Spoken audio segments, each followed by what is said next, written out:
dostlar, kanalıma hoş geldiniz. Bugün size Farhan Murat'ın aileylem aydınlığı akortlarını okuyordum.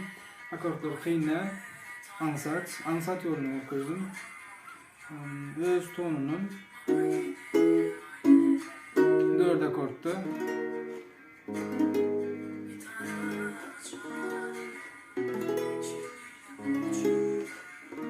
Akortlarda çalını, ağıtlarının ayıp için re diyez, mi majör, do diyez,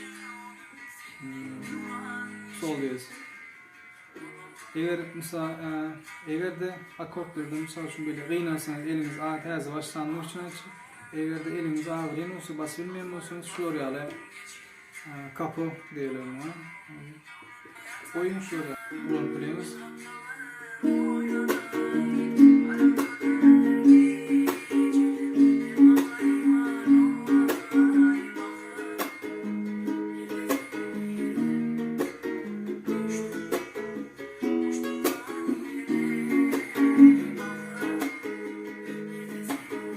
Köprek esas şundan çalmaz masraf vereyim.